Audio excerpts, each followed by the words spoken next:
Okay, here we are at sequence G, and we're really quickly approaching the climax of the film, the final confrontation, the movie. And I want to talk about sequence G and H at the same time.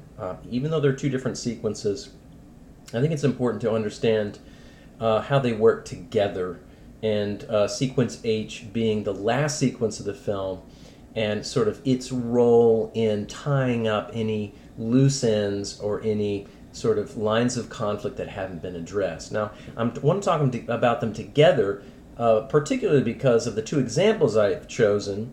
They're both really action films, and Jaws being more of the monster movie genre, and The Matrix being the sci-fi psychological thriller. But they're both action films, and the way these stories are typically designed is to have the climax of the film really culminate at the very end without very much happening after that point. That all of the narrative questions that get raised through the film, all the lines of conflict, all the questions we have, really culminate in some singular climactic moment. That's the hallmark of the action genre, and that's how these two films are ultimately structured. So,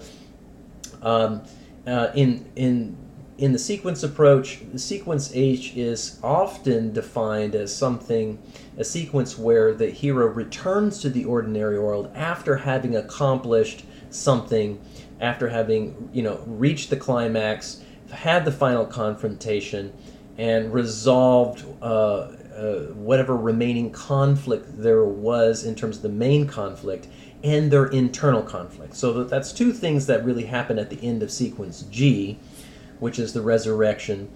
Let's stick with sequence G, and we'll talk about what happens. I'm going to back up a little bit. So sequence G, we have the resurrection moment. The hero kind of comes off of somewhat of a win. They have a new approach to solving the problem. They have a clear understanding. This objective that they take on in this last sequence is really turns out to be the ultimate objective for the character. That their objective really meets head on with the main conflict in some singular way. A final confrontation between the main character and the ultimate villain. I mean, that's a very generic way of putting it, but that's what happens in this sequence. Things have culminated together. So it begins with a new approach. In the Matrix, it's Neo, and he's got to figure out how to get himself out of the Matrix to survive. And the agent, I forget the main agent guy. He's hot on his trail. So it's really a pretty clear objective at this point. I mean, he's not even trying to be the one, and he's not even trying to be. He's just trying to survive at this point. But he's putting up a good fight. And meanwhile, there's another line of conflict that gets introduced in this sequence, and that's that the hovercraft is being threatened by these robots, these sentries, I think that's what they call them, that have located the hovercraft and are trying to attack it and destroy it. So you've kind of have these, what's called a time lock in storytelling. And this comes from the whole Dramatica way of approaching. If anybody's familiar with this program called Dramatica, it's a software that's supposed to help you structure a film. But I've taken this word from it, a time lock, and that just means that they're running out of time. And it's a good way to raise the stakes. Like I said, we want to raise the stakes throughout the film.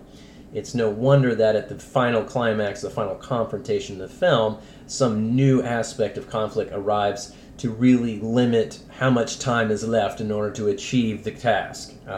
It's a way of raising the stakes. So these robots are attacking the ship, and they've got to press this button, and once they press this button, there's really no way to get Neo out. So Neo's got to find his way out before, they have no resort. Either they not chicken out, but they decide, well, we're not going to push the button, or we're only going to push the button once Neo is out. So it could be everybody dies all at one time, or everybody survives. It's quite an interesting culminating point in terms of the conflict. That's kind of what sequence G is supposed to be. And in Jaws, it turns out to be a little bit different. Once you have the climax of the film, which is supposed to be at the end of sequence G, that the final confrontation happens, that the hero then returns to the ordinary world in sequence H, and we have this sequence where the hero returns. We get to see this hero in context to their new equilibrium. How is life different from them now? What is the new balance in their life now that the main conflict is over? And that gives the audience a clear idea of how that character has changed, how that character has grown or not grown, which may be the case. And it's Sequence H is also there to wrap up any lines of conflict that weren't dealt with at the climax. So you'll find that Sequence G and Sequence H will follow that structure more clearly in genres like a drama, where you have several different lines of conflicts that don't really culminate necessarily in some singular climactic moment, but it's more of a domino effect. As one climax happens, then that affects the next line of conflict, and the characters dealing with some of these other problems. But those problems are resolved as a result of the climax at the end of Sequence H. But that moment in the climax doesn't resolve it specifically. It gives the character the courage or the tools or the direction to solve the other problems one after another in this Sequence H. So Sequence H is there to kind of wrap up those loose ends and to close out those storylines that are still left open and that have a way of being closed quite clearly because of what happens at the climax.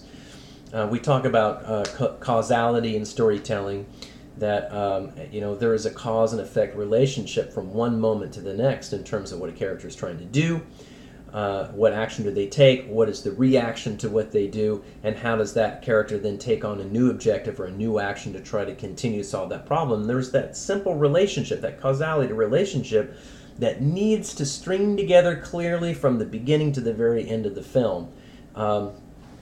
In these action films, however, Sequence G and H end up being sort of an extended climax, as it were. That the climax is not actually taking place specifically at the end of Sequence G, but is delayed even further. And we'll look at a couple examples of how they're, each one kind of handles it a bit differently. One way is to take that point at the end of Sequence G, which is supposed to be the climax, and you just simply move that closer to the end of the film so that your Sequence H ends up being quite short. There's not much to wrap up. That is the case in The Matrix, where you have the sequence where Neo is trying to escape. That is his objective the whole time, and he's trying to stand up against the agent, and he's doing everything he can to try to get out and survive. These robots are closing in on him, and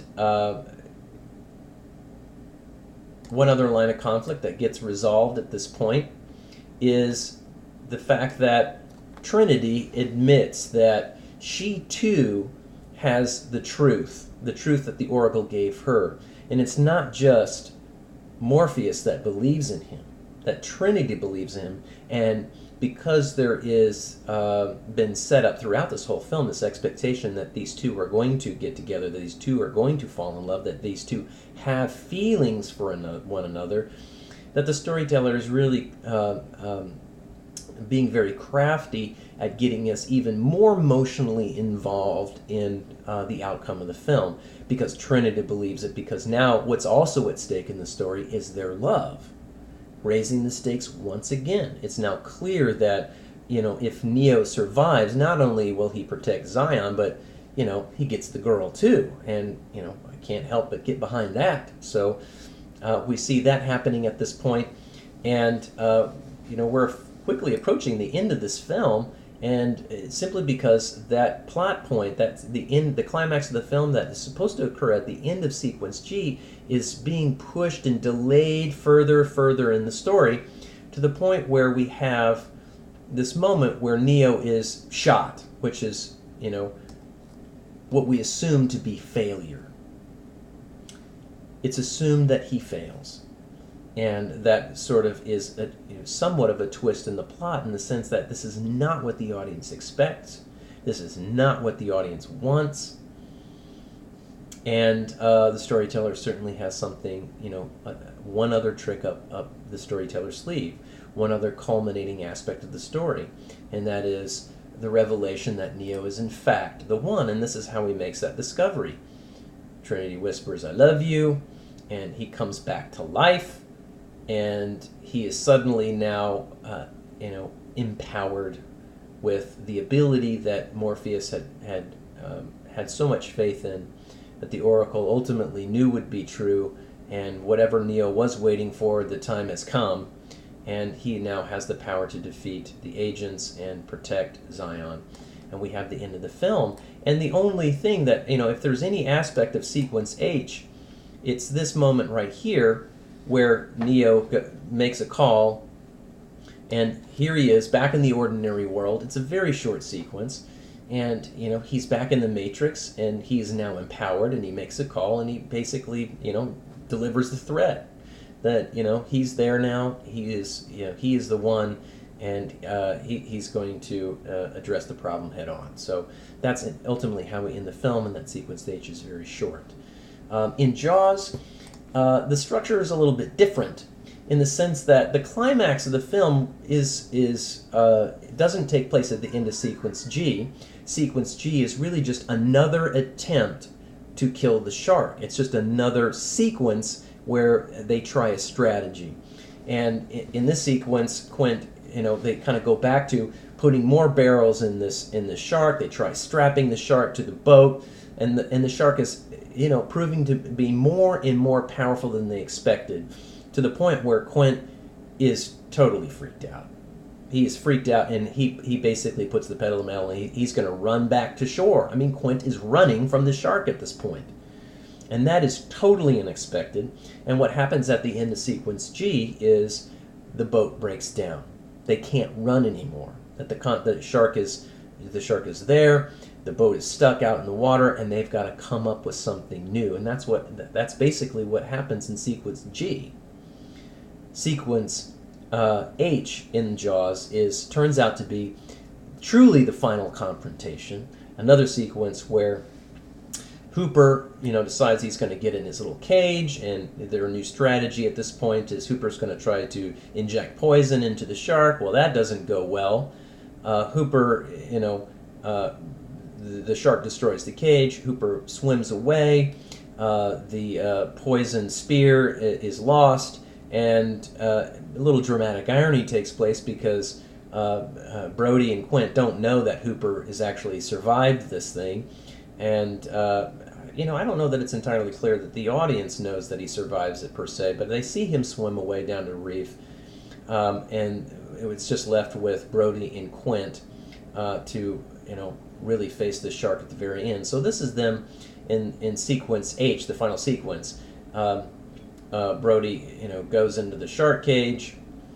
The shark comes, and really kind of lays waste to that plan altogether. And we have this final confrontation where the shark, launches himself on the boat, destroys the boat, eats Quint. The boat starts to sink, and we have this last little bit where Brody gets the gun. He climbs up, and if we remember the mirror opposite, the mirror reflection of the end, Brody is the one on the sinking boat this time, only he's not afraid, he's not helpless, he's got a gun, he has a plan, and he's going to blow the shark up.